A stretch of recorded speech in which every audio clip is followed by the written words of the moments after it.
Hello, everybody. As promised yesterday, I'm going to talk today about is America ready for a gamer president? And this is, of course, tying into Boss Fight. Support Boss Fight like a good bra. I am pre-recording this, so I have no idea what it's at right now, but $20,000 by Friday at the Sock Cosplays is a green meep. And I'm going to have to make the costume, so there's work in it for me, too. So if we hit by Friday, we'll do that Monday, because then I'll have over the weekend to do it. But I was thinking about this watching the debate where, Eric Swalwell and Pete Buttigieg are both in their 30s, meaning these are people who grew up never knowing a world without video games. I'm a little, Space Invaders, I'm as old as Space Invaders.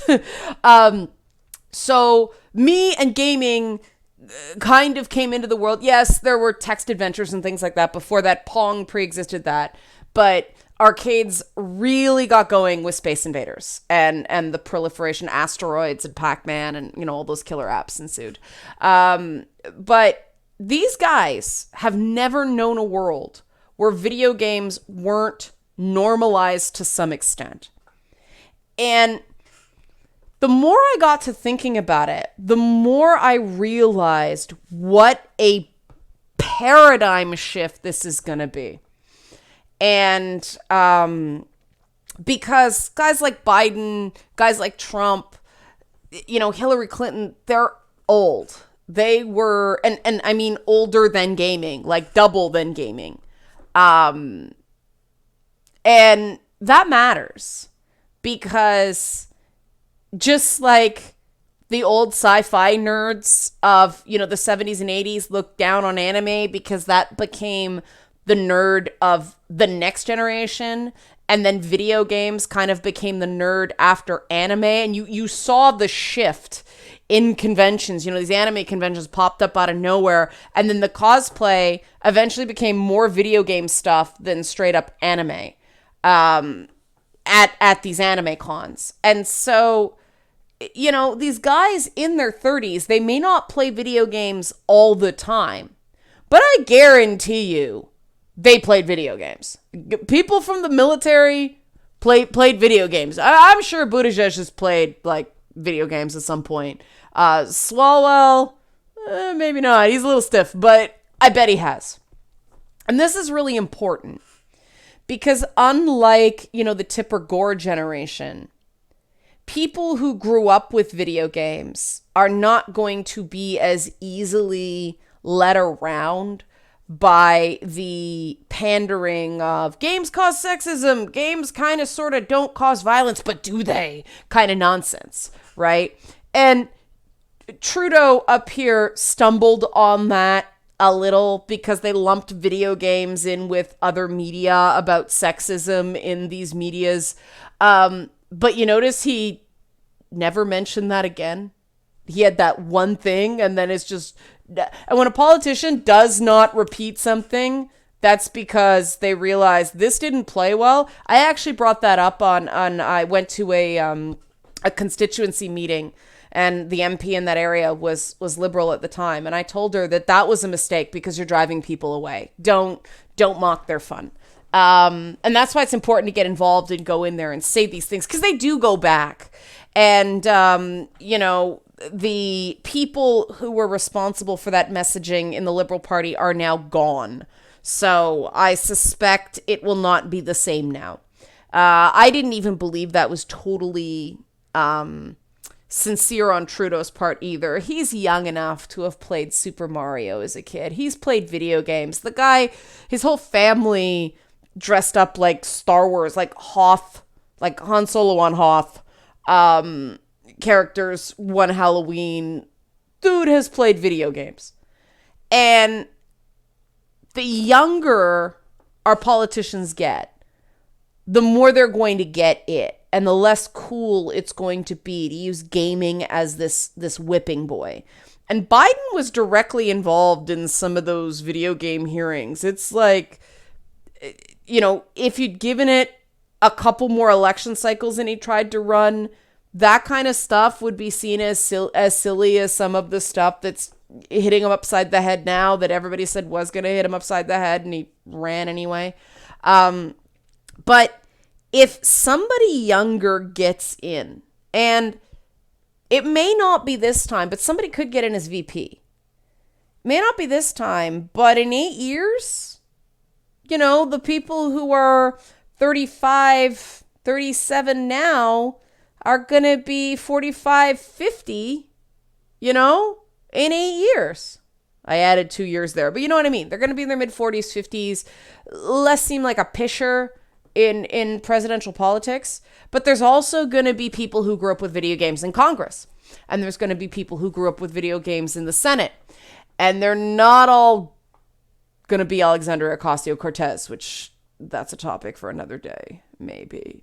But, people who live in the world and grew up with relatively normal childhoods will have had experience playing video games in some way. It will not be the boogeyman that it is now. And then the question is, what happens to gaming?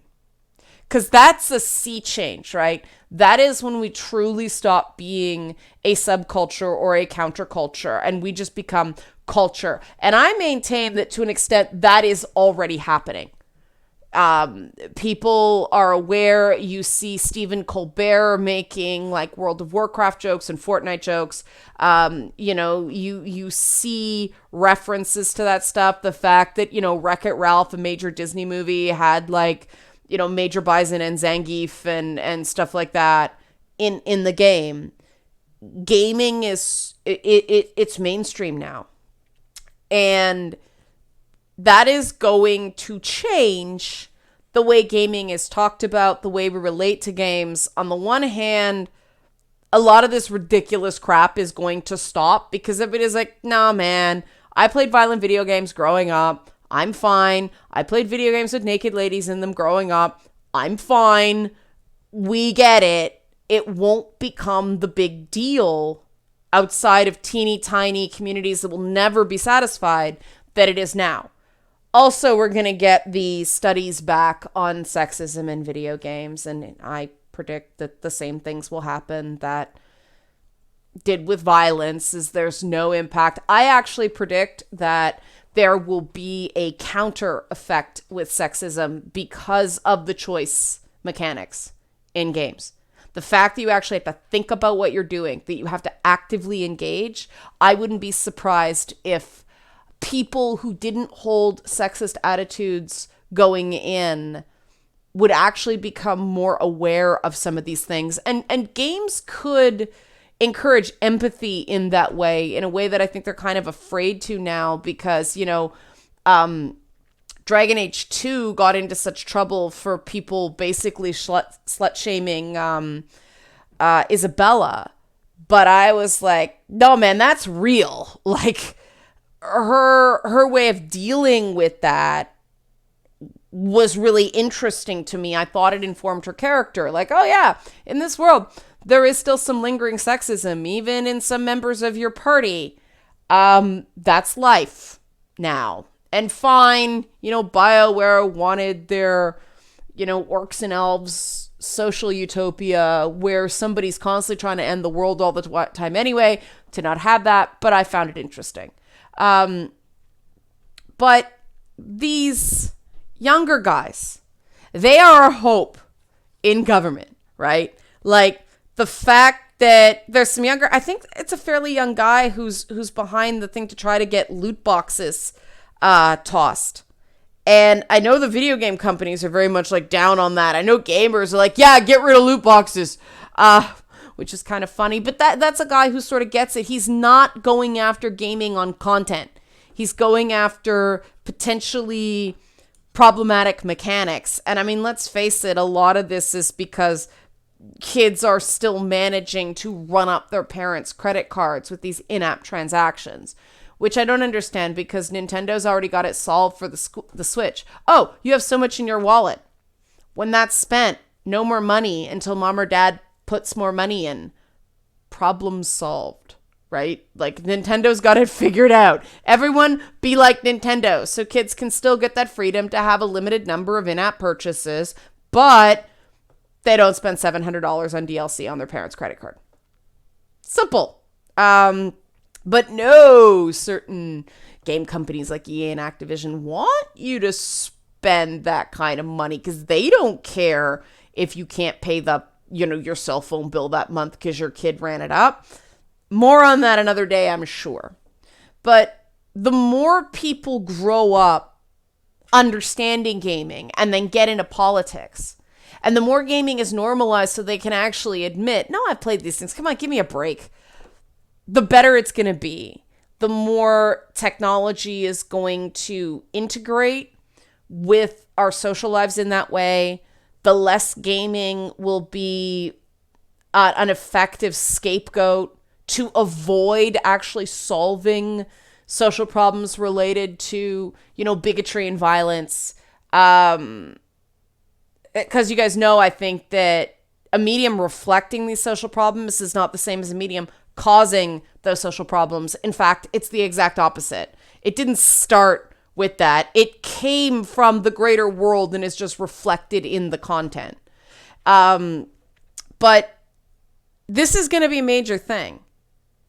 And this is going to change what it means to identify as a gamer. It'll be a lot like being a metalhead or being, a hip hop fan or something like that, instead of the weird pejorative it is now. And that'll be interesting to watch happen. It's going to happen in our lifetimes. So that'll be cool. And I just thought that was an interesting little thing. And I'm going to try to make that happen as soon as I possibly can with Boss Fight, combating these myths, making it abundantly clear that no, these bad things that people claim gaming does not do. So remember, $20,000 by Friday. Support Boss Fight like a good bra. We can do this. And then next week, we are in the home freaking stretch. It is the last week we are funded. And then I get the surveys out. I've already started to write them. And then we get making this bad boy, girl, or other. Okay, thanks for watching.